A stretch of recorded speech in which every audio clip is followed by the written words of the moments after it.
Hey everybody, I'm Ebony K. Williams along with Kat Temp and Brian Kilmeade. This is the Fox News Specialists.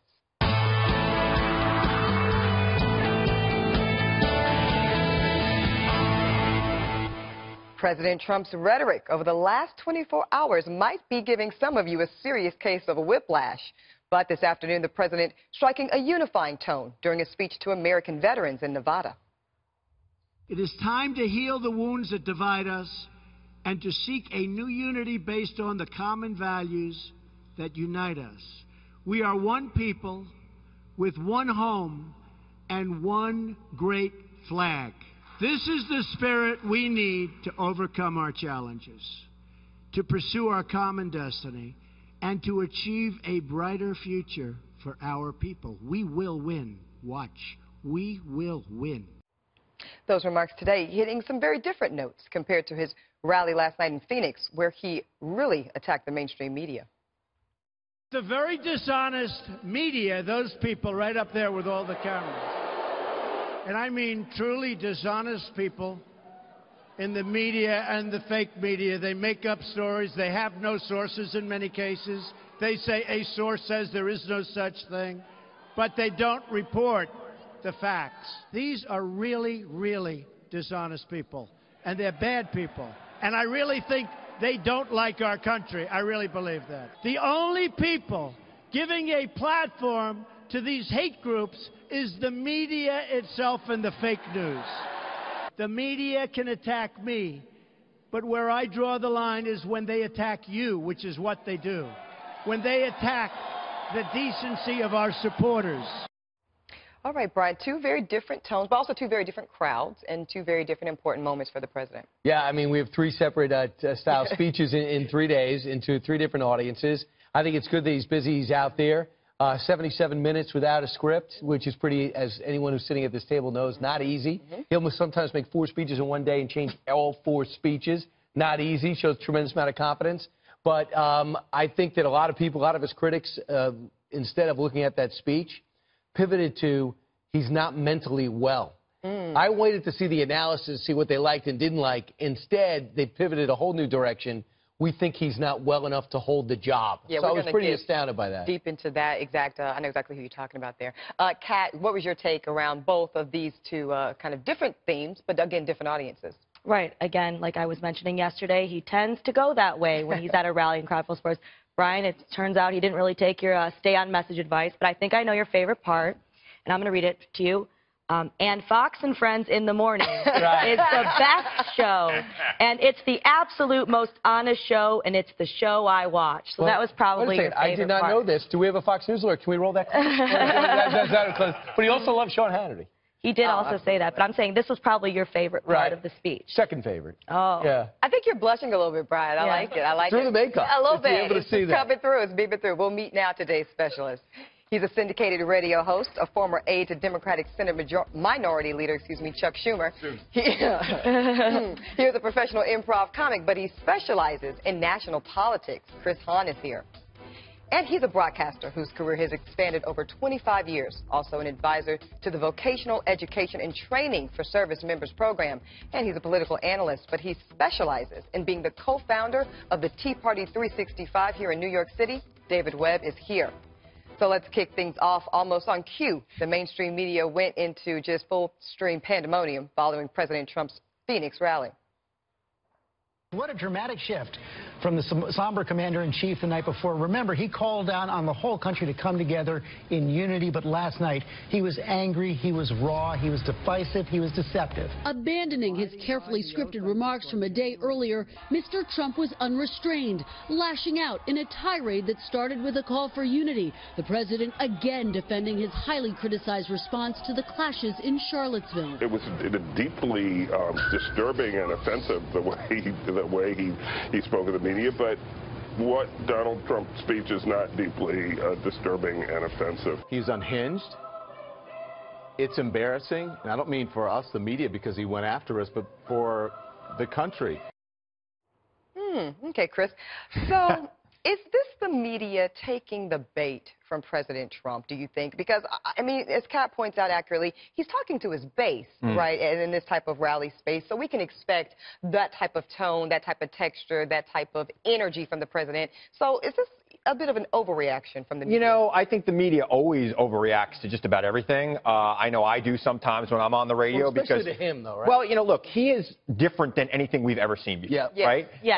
And this is not necessarily, it is not necessarily a good kind of different. The country is right now hurting over what happened in Charlottesville, and going to Arizona where there could have been a riot. If it wasn't 106 degrees in Arizona yesterday, God knows what could have happened there, right? So we have a president going out there and feeding red meat to his base, which, you know, if it was 6 weeks before an election, perfectly appropriate. He just got elected. He's only been in office for 7 months. The nation is in a crisis. He needs to be bringing people together and not fostering divisions, which is what he was doing last night. I think I saw a chuckle, David Webb. Yeah. Your take on it. Well, first of all, I was on Fox and Friends this morning with Great Brian program. Kilmeade, so there we go. There we go. It's not Morning Joe. That's right. That's right. We were ripping. You know, Barack Obama never went on the campaign trail. All presidents go on the campaign trail and fire up their base. Let's look at their speeches. The media is going to paint him as angry and divisive. Eugene Robinson, Don Lemon, they're never going to paint an accurate picture. In that clip we played, you heard people saying, well, the night before the tone on the new South Asia strategy, different than the campaign. They're stating the obvious but taking it to the extreme. And the fact is, when you look at what he said today, when you look at what he said in Phoenix, when he talked to the American Legion, when he talked to the veterans that are suffering in Louisiana, where there are long wait lines, other VA issues. In Washington, D.C., our nation's capital, we have a VA director who's been brought back. All presidents do fire up their base, Yeah. but not all of them call George Stephanopoulos a tiny little man. Right. So there's like there is a difference. So- you have to so at least we- acknowledge that there's a difference. You may like No, that. I didn't say there wasn't a difference, but here's my point. You don't have a politican, which is what we've had in the White House before, and that's what I call them. Dave. They come out with the speech. They make it sound as if it's true and it's nice Dave, by using I soft, love you, dulcet tones. David Webb. And that is I not do. what happens I out of want to Trump. just make this very clear before I do this, right? I love you before I shoot you down here. The president lies even when he quotes himself. Last night, he yada-yada'd over what the biggest controversy was over his speeches. And I say yada-yada Which one? because he made me miss all Seinfeld because he went late last night. Usually I like him because at least he keeps it short. Well, he went an hour and 20. So always catch I know, and I've seen every one 25 times. Great, but Chris. he yada-yada'd over the both sides, over there's some fine people marching with the white supremacists, over his meltdown. Well, on Tuesday. actually, Chris, and here's what I'm going Come to on. suggest to you and everyone out there, and I'll email it to you. Please. I'll actually email you a transcript of what he said when it came to Charlottesville, and you can choose intellectual honesty or you can choose intellectual dishonesty about his words. You can debate the terms he used, but you cannot debate the full context of speech. By the way, you sit here and you say very comfortably, and you have for years, we've known each other for too long. Long the president lies. Barack Obama lied. The other presidents have lied. Politicians lie to us every day. Chuck Schumer, who you used to work for, lies continuously. So what are we to take away from this? I want the actions and the policy. And if we can't focus on that, the problem is that's what we're getting out of Washington. Was he comprehensive in when he was quoting himself last night? Was he comprehensive? He left off the part where he said both sides. Yes, right? yada-yada's the best But he part. didn't just, he wasn't this active. If I can insert one thing into this. So George Stephanopoulos, for the most part, used to be on a call on a weekly basis with the previous administration when Rahm Emanuel was there. He was doing a news show, and he had this insight to an administration he was clearly rooting for. So other politicians, for the most part, would say, I'm going to sit down with Stephanopoulos. I wonder how I should handle this. You know what Trump says? George, you know, you work for Bill Clinton. I know exactly where you stand. Hey, you're a little guy. Marco Rubio, you're a little guy. Rand Paul, you don't belong on this stage. He finds him, he just goes after it. Is he the heightest, you think? What is that? Like, I'm just kidding. I think he's just really a blue-collar guy talking to the American people. He almost does it in a way to label and market and president now. No, I know, but that's He's not gonna do Okay, that. so style. A criticism that I hear all the time is that the media won't let President Trump talk about his agenda or his policies, which to an extent, a lot of the media isn't fair. However, how does he help himself when he uses his time to say, you know, he begins the speech with this movement was built on love, and then halfway through he's talking about George Stephanopoulos as a tiny little man. Well, it was built on love of country, Kat, without a doubt. But you know, wait. I'm just saying in terms of how does this help him get his message out? Great question. Here's the answer. It's about getting the base, which I think the president is very comfortable with, Kat. I think that a lot of people think that at some point he's going to try to grow the base. No, he's not trying to grow the base. Clearly the base got him in the White House. I think he's content with that base. And so that's how it helps him. It feeds a narrative that says it's other. Now, another part, I'm going to flip Kat's question, though, on her. And you don't have to be the only one to answer it. It's open to the table. How does the media, though, do themselves a favor by constantly, I'm going to call it, taking the bait? What if they took the approach to listen to the expected tone and the red meat, I agree, that President Trump gave his base in Phoenix, and then said, well, that's about what we can expect for the president, and then pivot? I think they're both having fun. I think that President Trump and the media are both having fun. By the way, I think driving us all crazy. I think your that's part point, of the problem. Brian, and this goes to the narrative that comes out of the left. This was set up.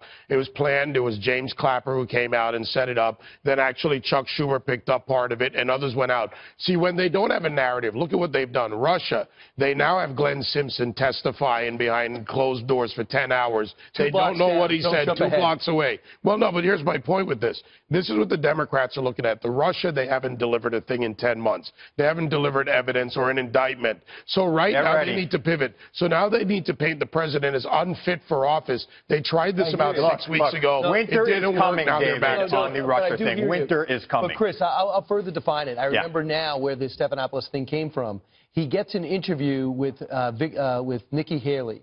At which time they want to talk about the war in Afghanistan, a serious subject and a serious policy, something that has pluses and minuses for the best or the worst military mind.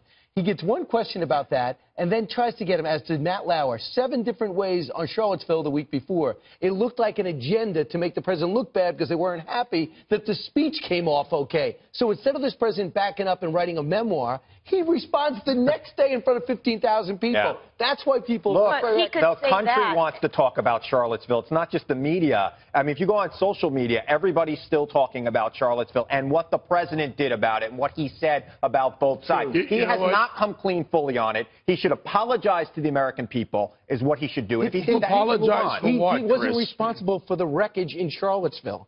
Who drove the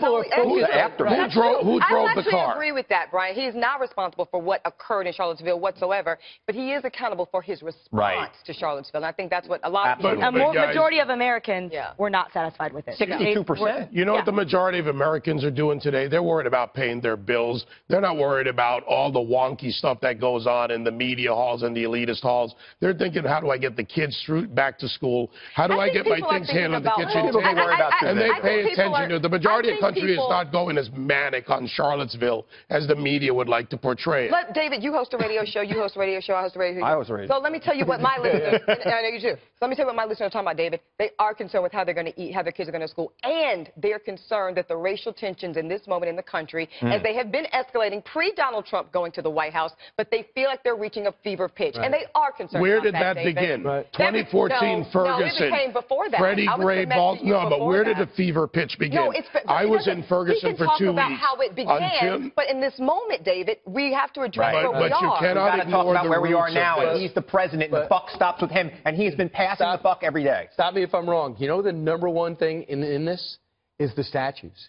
I cannot. Every other call is about these statues. We're taking our last look at Christopher Columbus. If we don't start soon, I'm telling you. Yeah, which statues next? I hate the conflation of the statue argument. Not that you're making it. I think people are. Well, we're not conflating it. The mayor of New York is talking about it. The city council speaker wants Columbus gone. And by the way, are we going to change the name of Columbia University, or are we going to change the name of Washington, D.C., District of Columbia? I would love for the people of this country to decide those issues, David, for themselves, and then we also talk about the people in Charlottesville decided the issue on their statue themselves. We're going to talk through the break. You can't stop us. We just don't have enough to talk about here at the Specialist today.